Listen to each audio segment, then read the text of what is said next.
I still remember the exact moment everything inside me shifted. It wasn't loud. No shouting. No dramatic betrayal scene like in movies. It was quiet. Too quiet. I was sitting there, across the table, staring at people I had called my family for almost a decade, and for the first time in my life, I felt like a complete stranger. Not because I had changed, but because I had finally seen them clearly. And the worst part? They had no idea I was watching. It started 3 months earlier, the day I decided to disappear without actually leaving. I wasn't broke. Not even close. In fact, I had just sold my startup for a number I never thought I'd see in my lifetime. The kind of money that doesn't just change your lifestyle, it changes how people look at you. How they treat you. How they fake smiles and calculate your worth in their heads. And I hated that.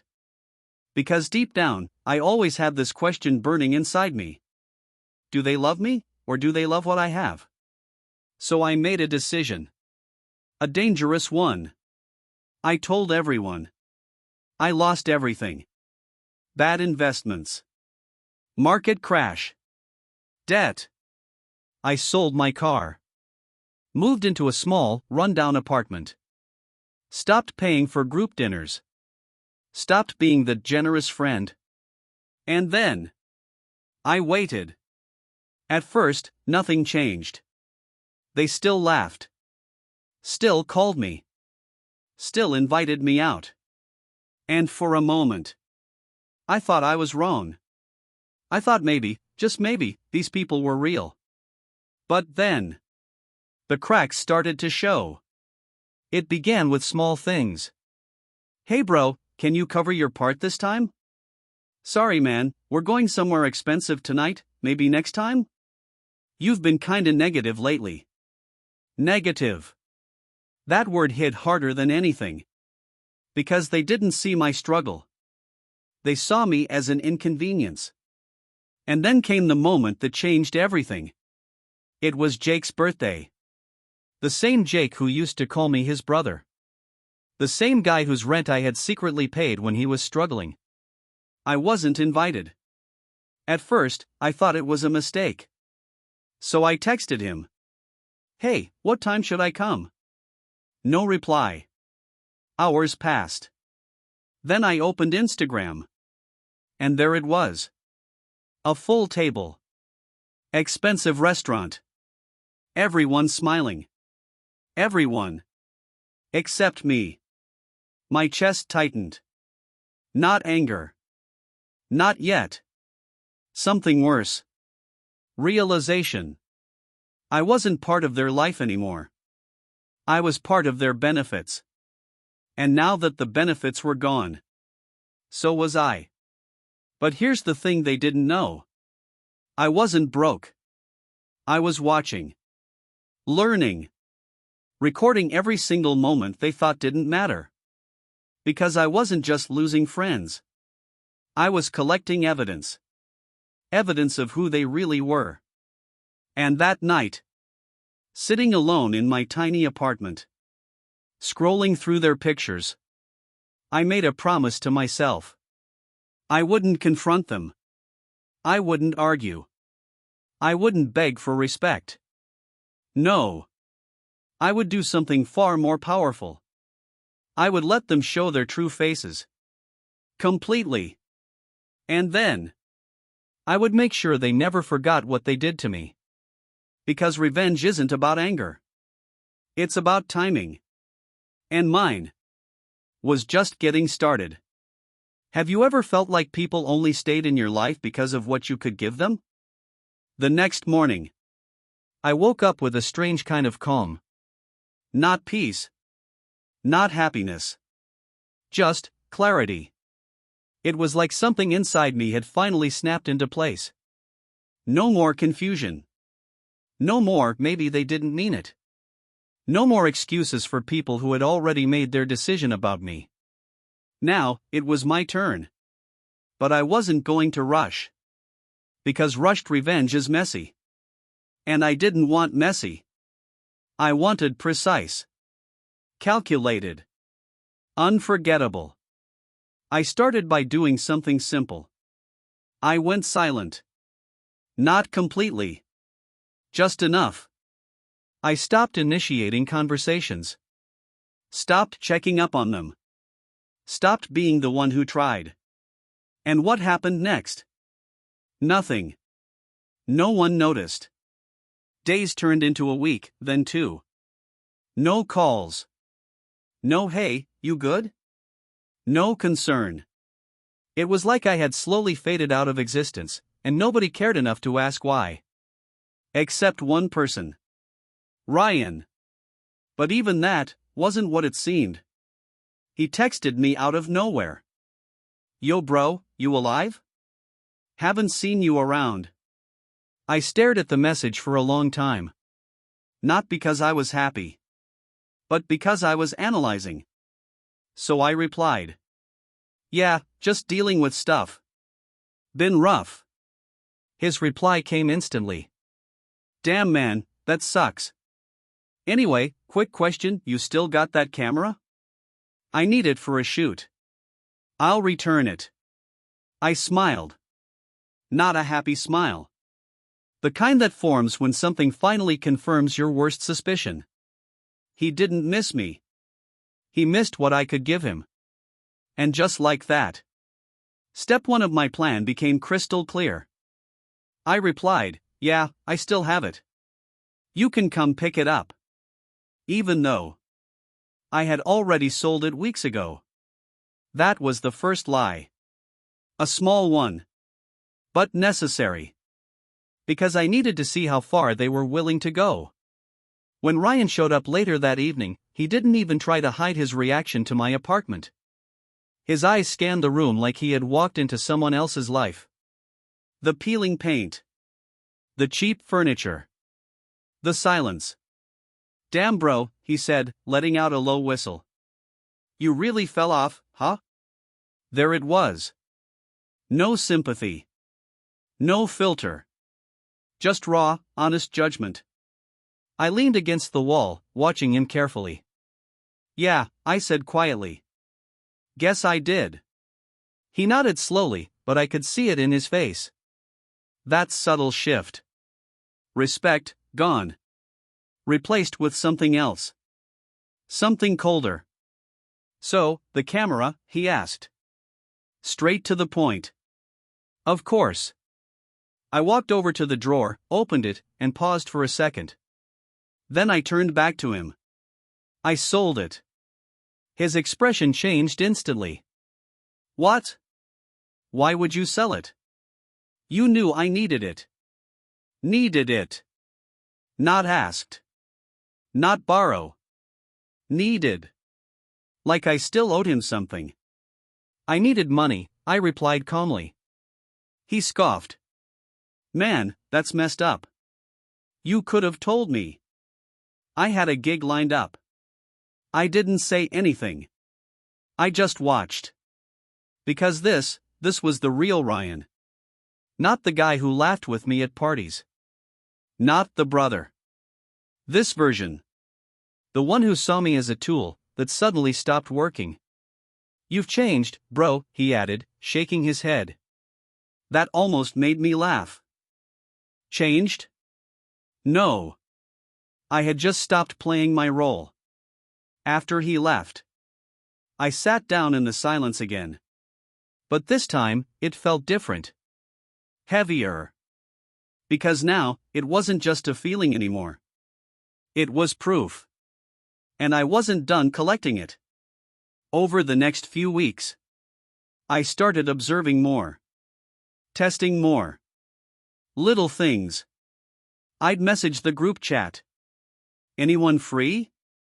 Could really use some company." Seen. No replies. Hours later, someone would send a meme. Conversation continues. Like I never spoke. Another time, I asked Jake. "Hey man, I'm short on rent this month. Can you help me out? I'll pay you back." His response? "Bro, I would, but things are tight right now." Tight. From the same guy who posted a $300 dinner the night before. I didn't argue. Didn't expose him. I just said, all good. Because every lie they told me was another brick in the story I was building. But the real turning point came from someone I didn't expect. Sophia. She wasn't part of the core group, but she was always around. Quiet. Observant. The kind of person who doesn't say much, but notices everything. One night, she texted me. Hey, are you actually okay? I stared at the message. It felt different. No hidden agenda. No request. Just concern. I replied honestly. Not really. She didn't reply immediately. Then, can I come over? When she arrived, she didn't comment on the apartment. Didn't judge. Didn't ask awkward questions. She just sat down. And for the first time in weeks, I felt like someone was actually there. Not for what I had, but for me. You know they talk about you, right? She said quietly. I didn't react. What do they say? She hesitated. Then sighed. They think you're dragging everyone down. That you've become a burden. Burden. That word hit differently. It didn't hurt. Not anymore. It just confirmed everything. I nodded slowly. Good, I said. She looked at me, confused. Good. Yeah, I replied, leaning back. That means they're being honest. Finally. She studied my face for a moment. You're not surprised? No, I said. I was waiting for it. Waiting for what? I looked at her. Really looked. Trying to decide if she could handle the truth. Waiting for them to show me who they really are. Silence filled the room. Heavy. Tense. And then she asked the question that changed everything. So, what are you going to do about it? I smiled. Slowly. Carefully. Because this was the moment the plan stopped being an idea and became something real. Nothing, I said. At least, that's what it looked like. But inside? Everything was already in motion. Because while they were busy cutting me off, I was building something they would never see coming. Something that would hit them. Not all at once, but one by one. Systematically. Personally. And the best part? They would walk straight into it. Thinking they were still in control. Because revenge isn't loud. It's patient. And mine had just entered its next phase. If someone only values you when you're useful, do they deserve an explanation when you walk away? There's something dangerous about being underestimated. It gives you freedom. Freedom to move without being noticed. Freedom to rebuild without pressure. Freedom to become something else, while everyone still thinks you're nothing. And that's exactly where I was. Invisible. Forgotten. Perfect. While they were busy living their lives, posting pictures, laughing in restaurants I used to pay for, I was building mine back up. Quietly. Strategically. Stronger than before. Because this time, I wasn't doing it for success. I was doing it for control. Every morning, I woke up in that small apartment. Not as a victim, but as someone preparing for war. Laptop open. Phone silent. Mind focused. I started reconnecting with people, not from my past, but from my future. Old business contacts. Investors who had once respected me. People who didn't care about my temporary fall. Because they understood something my friends never did. Real value doesn't disappear overnight. Within weeks, opportunities started coming back. Slow at first. Then faster. Then overwhelming. A consulting deal here. A partnership offer there. Money started flowing again. Not flashy. Not obvious. But enough. More than enough. And yet, I kept living like I had nothing. Same apartment. Same clothes. Same silence. Because the illusion was more valuable than the truth. That's when I started phase 2. Not revenge. Not yet. Something more subtle. Testing loyalty one last time. But this time, with stakes. It started with Jake. The same Jake who didn't invite me to his birthday. The same Jake who said he was tight on money. I called him. For the first time in weeks. He picked up, surprisingly fast. Yo Ethan, what's up, man? His tone was different. Careful. Like he was talking to someone fragile.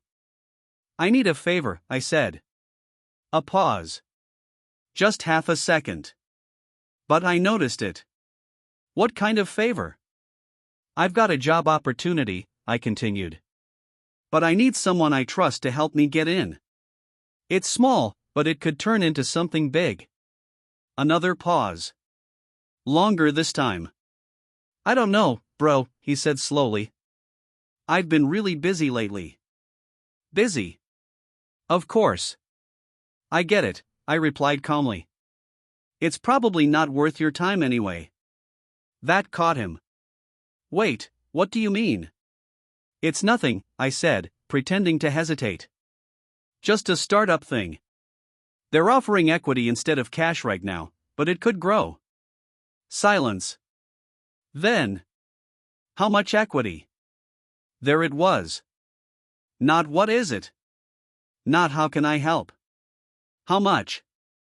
I leaned back, staring at the ceiling. 10%. His tone changed instantly. 10%? Of what? Early stage, I said. Could be nothing. Could be everything. I could almost hear his brain working through the possibilities. Money. Status. Opportunity. The same things that once made him stay close to me. Actually, he said quickly. I might be able to make some time. What do you need? I smiled. Slowly. Because this was exactly what I needed to see. I'll let you know, I said. Still figuring things out. Yeah, of course, he replied. Just keep me in the loop, all right? I will. And then I hung up. That call told me everything. He didn't care about me. He cared about what I might become again. And now. He was ready to come back. Not as a friend. But as an opportunist. Next was Ryan. This time, I didn't call him. I set a trap. I posted something subtle on my private story. Not flashy. Just enough. A photo of my laptop. A blurred contract on the screen. And a caption. Funny how things change. Only a few people could see it. Including him. It took exactly 12 minutes. That's how long it took for my phone to buzz. Ryan. Yo bro, what's that about? I didn't reply. Another message. You working on something? Still nothing. Then. Hit me up when you can. I got some ideas too. Ideas. Now he had ideas. I waited an hour before replying. Just something small. Doesn't look small, he replied instantly. I could feel the shift. The curiosity. The greed. The same guy who called me fell off. Was now trying to get back in.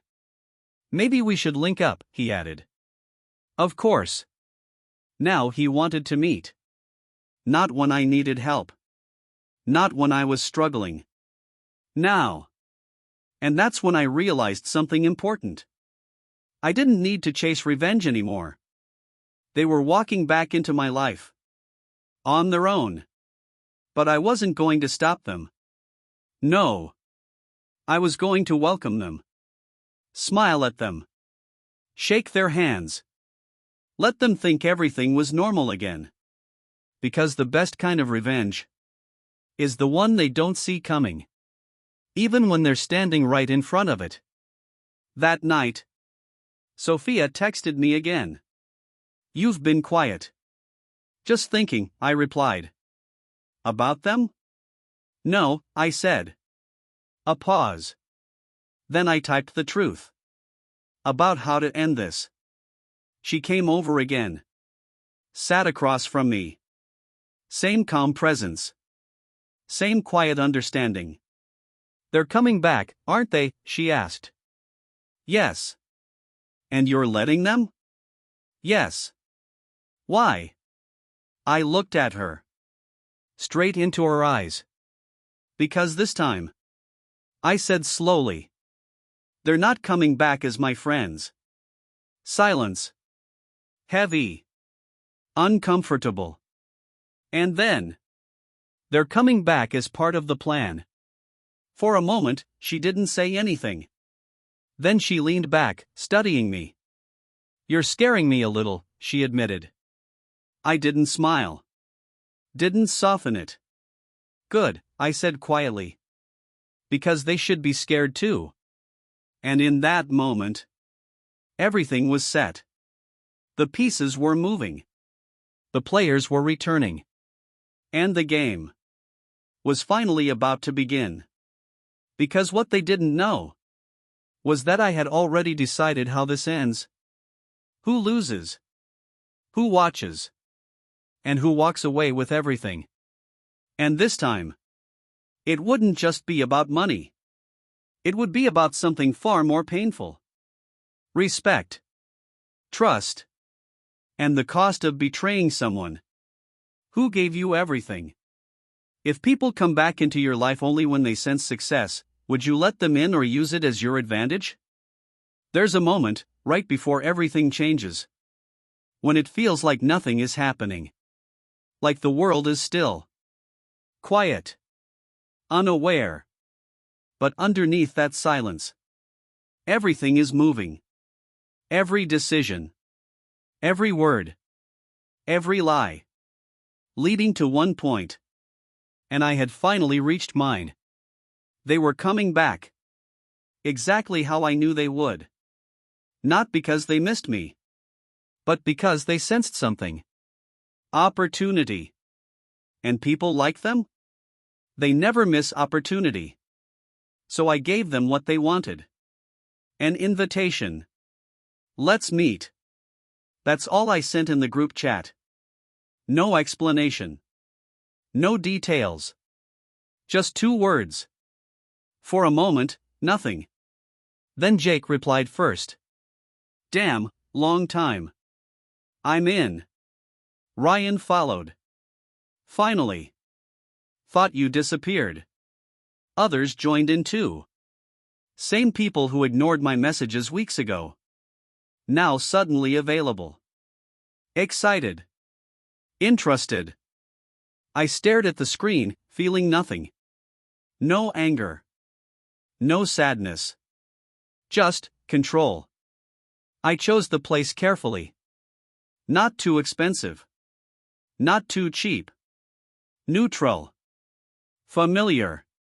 A small restaurant we used to go to before money changed everything. Before they changed. When I walked in that night, they were already there. Sitting together. Laughing. Like nothing ever happened. Like I had never disappeared. Like they had never left me behind. Jake stood up first. "Ethan. Bro." He pulled me into a hug. Tight. Fake. I didn't hug back the same way. But he didn't notice. None of them did. Ryan smirked. "Look who's alive." I smiled lightly. "Yeah, still here." We sat down. The table felt the same. But the energy? Completely different. They started talking immediately. Catching up. Jokes. Stories. Acting like we were still the same group. Like nothing had changed. But I noticed everything. The way Jake kept glancing at me. Like he was waiting for something. The way Ryan leaned in slightly more than usual. Trying to read me. The way they all subtly circled back to one topic. Again and again. What have you been up to? I kept it vague. Just figuring things out. Jake nodded. Yeah, we all go through phases, man. Phases. Like my life collapsing was just a temporary inconvenience. Ryan jumped in. You working on anything right now? There it was. Straight to the point. I took a sip of water, slow, deliberate. Maybe. That one word changed everything. You could feel it. The tension. The curiosity. The hunger. Jake leaned forward. What do you mean maybe? I looked at him. Paused. Let the silence stretch just enough. Then. I've been talking to someone. Who? Ryan asked instantly. Investor, I said casually. And just like that. The entire table shifted. You could see it in their faces. Interest turned into attention. Attention turned into focus. Now. I mattered again. What kind of deal? Jake asked. Early stage, I replied. Still in discussion. How big? Someone else asked. I shrugged. Big enough. That was all it took. I didn't need to say more. Because their minds would do the rest. They would imagine the numbers. The success. The comeback. And just like I predicted, the tone of the night changed. Suddenly. They were nicer. More engaged. More respectful. Jake ordered food for the table. Ryan offered to pay. The same people who couldn't even reply to my messages were now trying to impress me. It was almost funny. Almost. At one point, Jake leaned closer. Lowered his voice. So, what's the play? The play. Like this was a game. Like I was their ticket back into something bigger. I looked at him. Really looked. And for a second, I remembered everything. The laughs. The memories. The loyalty I thought we had. Then I remembered the birthday. The silence. The word burden. And just like that, the feeling disappeared. I might need a team, I said slowly. And that was the moment the trap closed its first layer. Ryan sat up straighter. I'm in. No hesitation. Of course. Jake nodded quickly. Same here. You know I got your back. Now he had my back. Now. I let a small smile form. Not enough to reveal anything. Just enough to pull them in further. Let's not rush, I said. Still early. Yeah, of course, Jake replied. But keep us close. Close. Oh, I would. Closer than they could ever imagine. The rest of the night. They played their roles perfectly. Supportive friends. Interested partners. Loyal brothers. But I could see through all of it now. Every word. Every glance. Every hidden intention. And the best part? They thought it was working.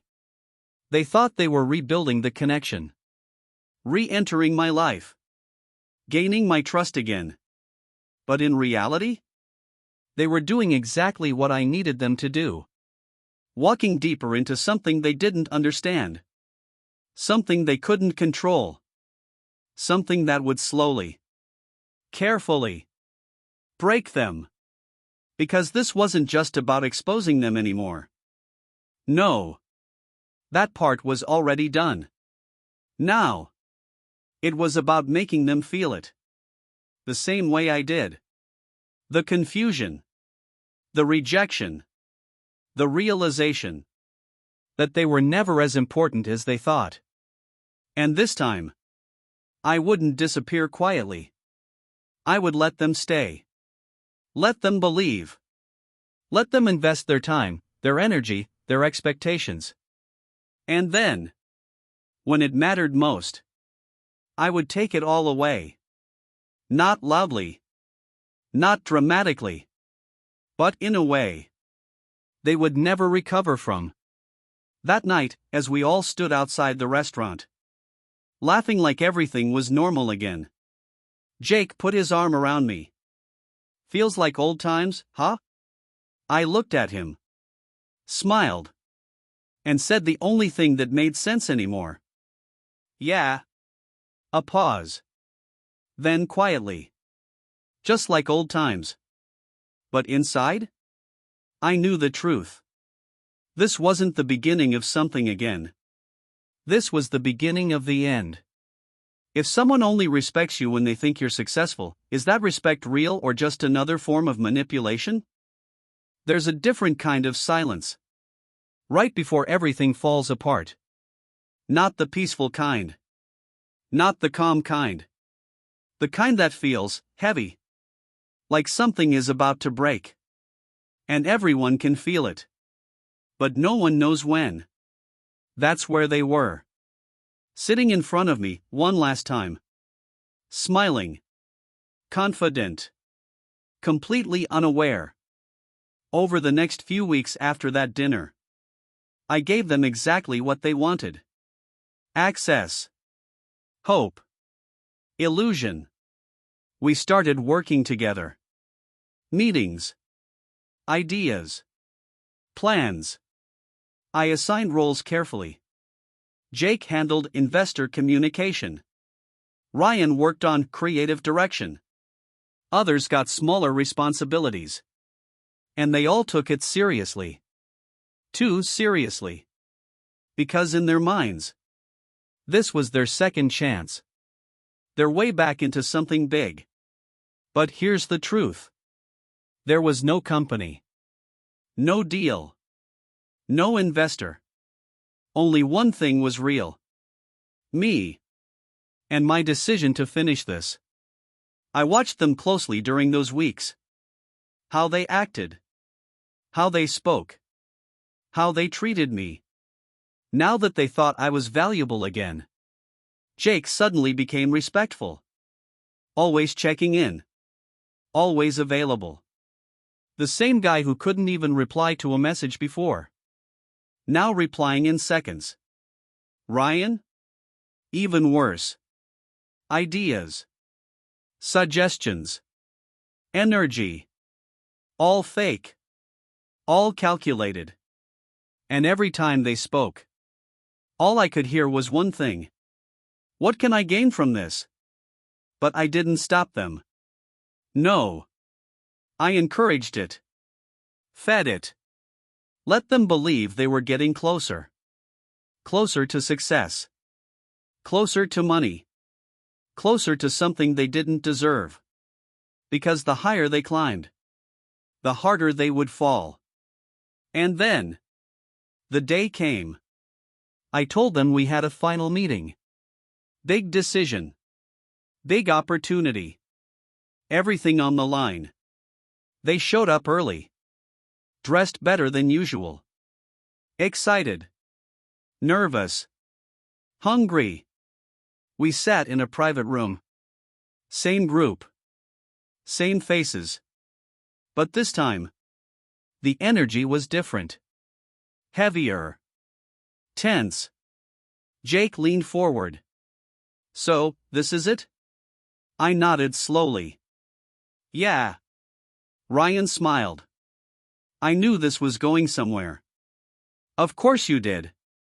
I took a deep breath. Looked around the table.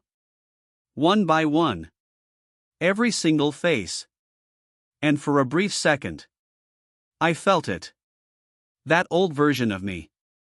The one who trusted them. The one who would have done anything for them. Then it disappeared. I need to say something first, I said. They all went quiet. Listening. Focused. Waiting. There's no deal. Silence. Jake frowned. What? There's no investor, I continued. No company. No opportunity. Ryan let out a small laugh. Okay, what? I made it all up. And just like that, everything shattered. The smiles disappeared. The confidence faded. Confusion took over. What are you talking about? Jake said, his voice tightening. I leaned back in my chair. Calm. Controlled. Finally, honest. I pretended to be broke, I said. You all disappeared. I came back with a chance. And suddenly, I looked straight at him. You all came running. No one spoke. No one moved. You didn't care about me, I continued. Not when I needed you. Not when I was struggling. Ryan shook his head. Bro, that's not fair. Don't, I cut him off. Don't rewrite this. My voice wasn't loud. But it didn't need to be. I asked for help, I said. You said you were busy. I reached out. You ignored me. I looked at Jake. You didn't invite me to your birthday. His face dropped. And now? I gestured around the table. You're all here. Because you thought there was something in it for you. Silence. Heavy. Uncomfortable. Unavoidable. Sophia was sitting quietly in the corner. Watching. She already knew. I didn't do this for money, I said. I didn't do this for success. A pause. I did this to see the truth. Another pause. And now I have it. Jake looked down. Ryan looked away. No one had anything to say. Because there was nothing left to hide behind. I stood up slowly. Heart steady. Mind clear. I'm not angry, I said. And that was the truth. I'm just done. No shouting. No dramatic exit. No chaos. Just finality. And as I walked toward the door, Jake finally spoke. Ethan, wait. I stopped. But I didn't turn around. I'm sorry. I closed my eyes for a second. Not because it hurt. But because it didn't. Yeah, I said quietly. I know. And then I walked out. Into the night. Free. No revenge. No destruction. No dramatic downfall. Just something far more powerful. Detachment. Because the truth is, the moment you stop needing people who only value you for what you give, is the moment you win. And them? They didn't lose money. They didn't lose opportunity. They lost access. To me. And that was something they could never get back. END. If someone only realizes your value after losing you, do they deserve a second chance or just the memory of what they lost?